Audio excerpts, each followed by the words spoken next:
Alors, bonjour à tous. Je suis David O'Brien, service des communications de la Ville de Québec. Je vous souhaite la bienvenue à cette conférence de presse concernant les événements, donc les homicides dans le Vieux-Québec qui ont lieu la nuit dernière. Prendront la parole dans l'ordre suivant. Monsieur Robert Pigeon, directeur du service de police de la Ville de Québec. Madame Geneviève Guilbeault, vice-première ministre, ministre de la Sécurité publique et ministre responsable de la région de la Capitale-Nationale. Monsieur Régis Labaume, maire de Québec. Et Monsieur Jean-Yves Duclos, président du Conseil du Trésor du Canada et député de Québec. Alors, sans plus tarder, je laisse la parole à Monsieur Pigeon. Merci, Monsieur Bryan. Alors, bonjour à tous.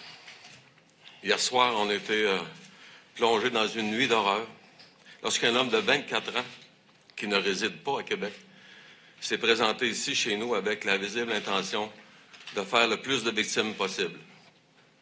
Dans ce contexte, j'aimerais d'abord et avant tout offrir mes plus sincères condoléances aux familles éprouvées présentement, ainsi que le meilleur des courages pour les survivants.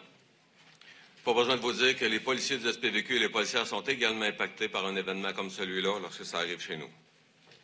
Donc, c'est vers 22h30 que le meurtrier s'est immobilisé près du château Frontenac. Il était habillé avec un costume médiéval et armé d'un sabre japonais de type katana.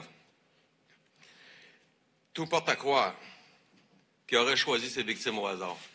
Donc, il se déplaçait vers les victimes en les frappant avec son sabre. L'enquête est encore en cours. Bien sûr, je vais devoir me limiter dans mes commentaires, mais tout porte à croire également que ses motivations seraient personnelles. Il ne serait associé à aucun groupe terroriste jusqu'à présent, selon notre enquête.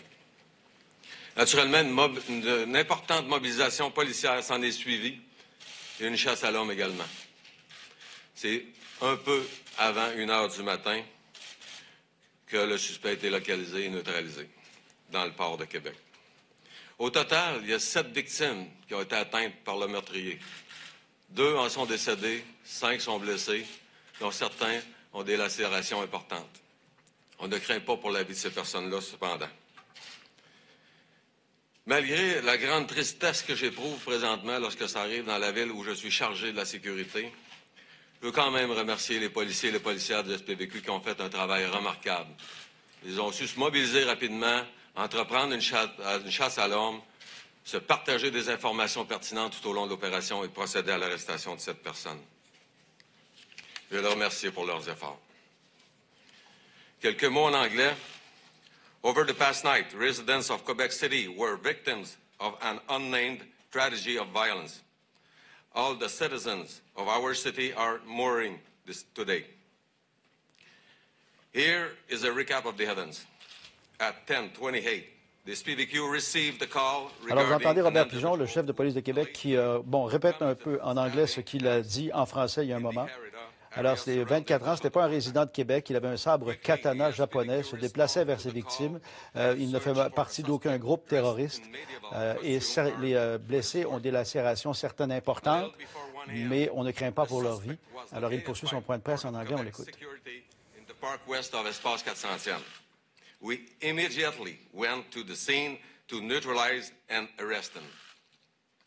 The suspect, a 24-year-old male from outside of Quebec City area, injured 7 people using a katana-type sword.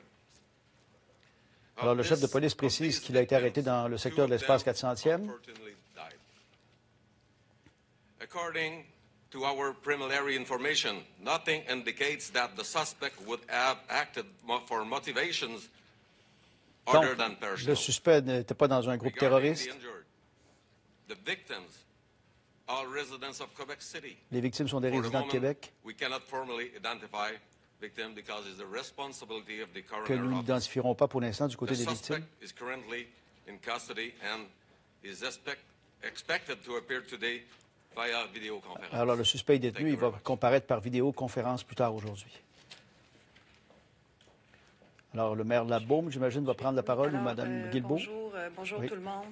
Donc, à mon tour de prendre la parole ce matin pour ce lendemain difficile, M. Pigeon l'a dit, effectivement, d'une nuit d'horreur ici à Québec. Ce matin, c'est toute la ville de Québec, mais tout le Québec aussi au complet qui est en deuil ce matin à la suite de cette nuit terrible.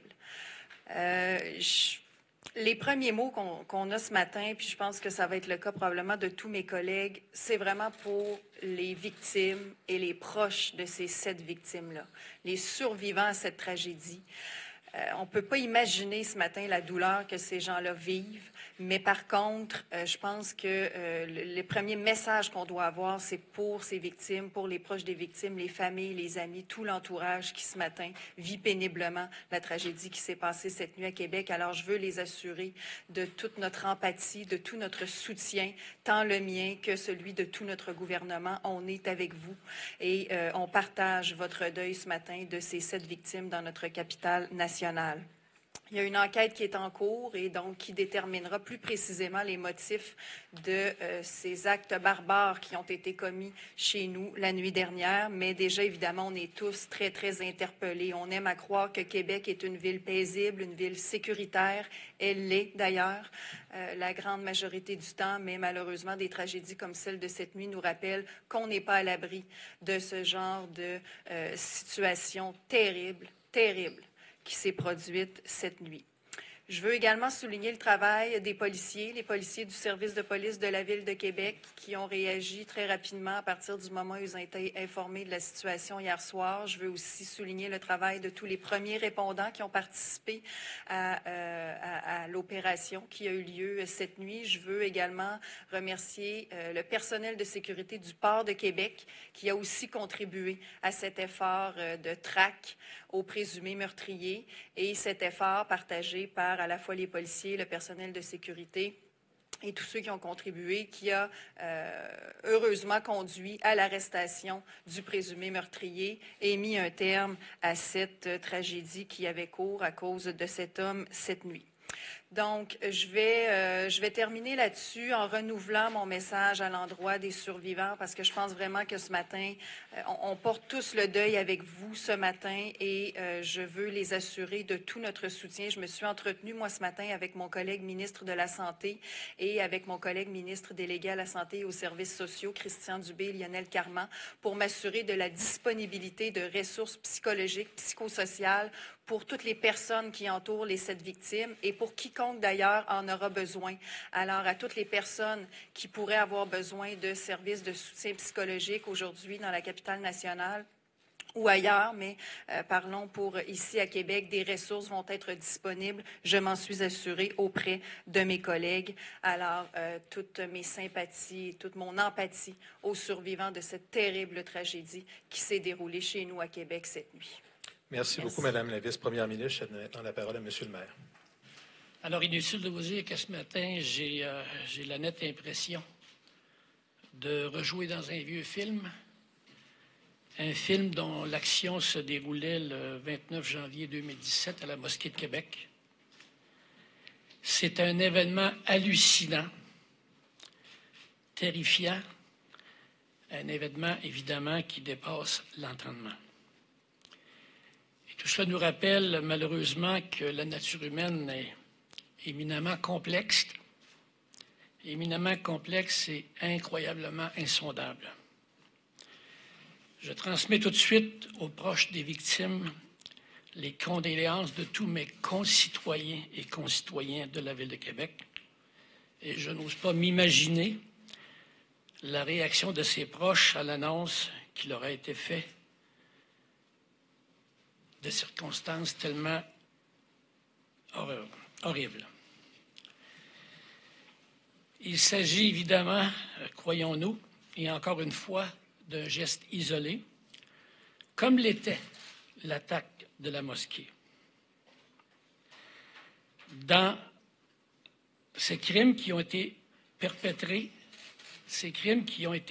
dans un lieu qui nous est tellement commun, le pourtour de l'Hôtel de Ville de Québec, évidemment, ça nous bouleverse encore plus.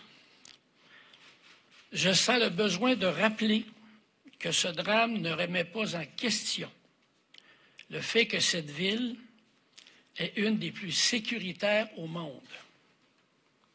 Mais il est difficile, quasi impossible, de prévoir les conséquences de la folie découlant visiblement de problèmes de santé mentale. Je remercie très sincèrement le service de police de la Ville de Québec, son chef, notre chef, Robert Pigeon, tous les policiers et policières qui sont intervenus hier et tous ceux et celles qui l'ont fait autrement, pour leur réaction extrêmement professionnelle, organisée et compétente face à cette situation.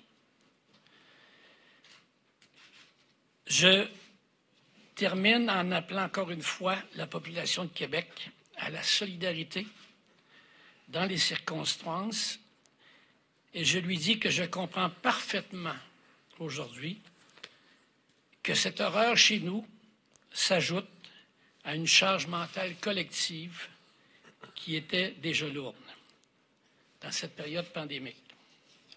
La Ville de Québec posera tous les gestes si nécessaire pour sécuriser nos concitoyens et concitoyennes et les aider à traverser psychologiquement les conséquences éventuelles de cet événement. Merci.